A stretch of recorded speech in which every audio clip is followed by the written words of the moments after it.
안녕하세요, 콧박입니다. 오늘은 보정서를 작성하는 방법에 대해서 설명하겠습니다. 속삭임 특허를 출원하고 심사가 되어 지난 2023년 5월 4일자에 특허청으로부터 의견 제출 총유서를 받게 되었습니다. 자세한 내용은 지난화 속삭임 특허 007을 보면 확인할 수 있습니다.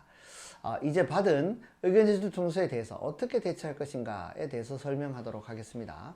먼저 의견 제출 총유서의 요지를 잘 파악해야 되죠. 속삭임 특허의 청구항 1 발명은 표의 비고요서와 같이 인용 1의 각 구성 요소와 일부 차이가 있거나 차이가 있는 것이었고, 실질적으로는 동일한 구성도 있다 이렇게 지적하였네요. 또 청구항 2 발명은 무선통신은 통상의 기술자가 용이하게 설계 변경할 수 있을 것 같다라고 하였고, 청구항 3 발명은 인용 3의 단락 0006으로부터 용이하게 설계 변경할 수 있다라는 지적입니다. 그래서 종합적으로 속삭임 특허는 거절할 예정이다 라는 의견 제출 통지서의 내용입니다. 이에 대해서 어떻게 대처해야 할까요? 진보성이 없다는 것은 인용 1 내지 인용 3의 내용을 적절히 조합하면 속삭임 발명에 이를 수 있다는 말인데, 저는 그렇게 생각하지 않습니다. 그래서 청구안과 일부 내용을 수정하는 보정서를 제출하고 의견서를 통해서 속삭임 발명이 인용 발명들에 비하여 현저히 진보한 발명이라고 설명할 예정입니다. 특별히 주장할 수 있는 것은 인용 1 내지 인용 3의 공통적인 사항이 기지국이나 AP를 거쳐서 통화한다는 것인데, 속삭임 특허는 그렇지 않죠. 구성이 다소 유사하다고 하여도 전체적으로 작동하는 구성이 전혀 상이하는 것이어서 진보성이 있다고 주장할 수 있다고 생각됩니다. 심사관의 거절 이유에 대처하는 방법은 보정서와 의견서를 제출하여 권리 범위를 축소하면서 심사관의 거절 이유를 반박하여야 합니다. 먼저 보정서를 작성해 보겠습니다. 보정서의 작성은 최종본 파일을 받는 것에서 시작됩니다. 최종본 파일이란 전자적으로 출원할 때 명세서를 HLT 파일로 저장하고 HLZ 파일로 변환했습니다. 이때 만들어지는 파일로 FIN이라는 확장자로 끝나는 파일입니다. 처음 출원할 때 이를 잘 저장해 두었다면 그것을 사용하면 되지만 대부분 찾기 어렵기 때문에 특허청에서 다운로드 받을 수 있습니다. 최종본 파일을 다운받는 방법은 특허청의 특허로로 들어가서 공인인증서를 이용하여 로그인한 후에 조회, 발급에서 증명서 발급으로 들어가면 발급 신청이 나오고, 발급 신청에 들어가면 최종본 다운로드가 있습니다. 여기를 클릭하고 출원 번호를 넣고 검색을 하면 최종본 파일을 검색해주고 다운로드하면 다운이 됩니다. 또 다른 방법은 출원할 때 사용하는 통합명세서 작성기에서 태극기 모양을 누르면 최종본 다운로드가 있고 곧바로 다운로드 사이트로 진입하게 됩니다. 이렇게 최종본 파일 .fin 파일을 받았습니다. 통합명세 작성기에서 최종본 열기를 선택해서 파일을 찾아서 열어볼게요. 파일을 열면 최초에 출원한 상태의 명세서가 나오게 됩니다. 여기서 의견 제출 통지서에 지적한 내용들을 삭제할 것인지 보정할 것인지를 고려하여 인용 발명들보다 진보한 속삭임 발명의 구성만을 권리 범위로 한정해야 합니다.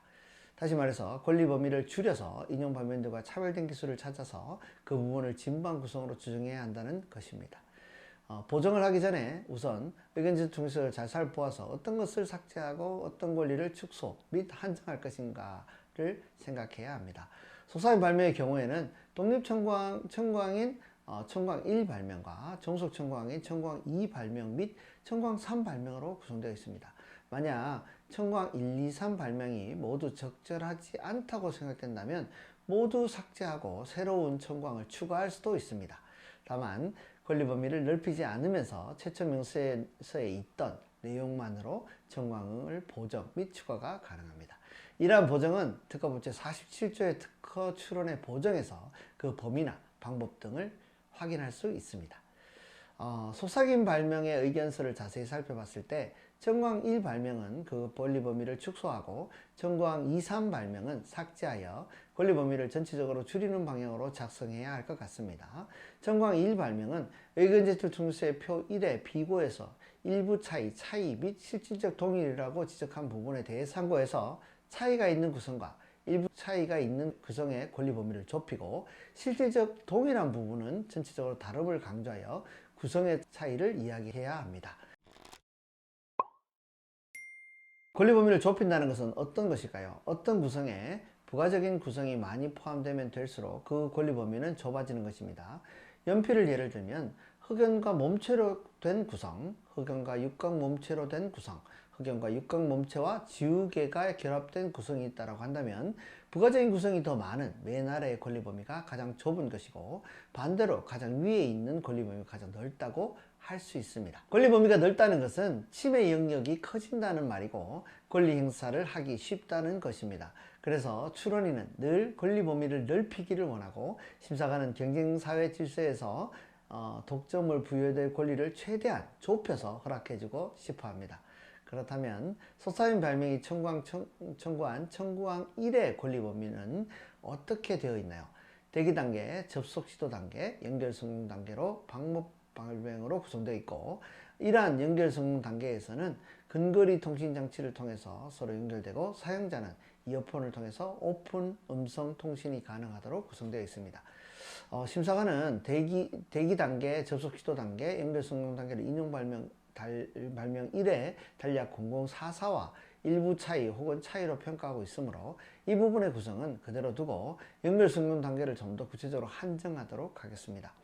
다시 말해서 상위 연결 성공 단계에서는 유선 또는 무선 이어폰 사용이 권고되고, 근거리 통신 장치는 블루투스를 통해서 서로 연결되어 오픈 음성 통신이 가능하도록 하는 것으로 권리 범위를 한정하겠습니다.